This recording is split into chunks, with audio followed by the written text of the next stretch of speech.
Good afternoon. Luto na yung ating sinigang na hipon. Sarap niyan mga idol. Sinigang na hipon.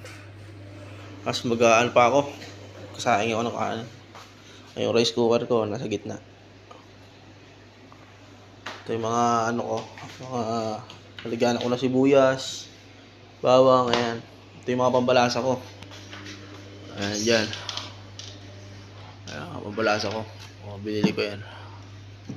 Kompleto yan. Mga powder yan. Paminta, ayan. Chili powder, garlic powder, asin. Ayan. Andiyan yung mantika ko. Ayan, dyan din. Ayan. Best yung gamit kong toyo. Tapos ito, tatry ko yung UFC. Buli ako na UFC. Yan lang mga idol. Ganyan lang ako rito mga idol. Ito yung nalagyan ako ng plato ko.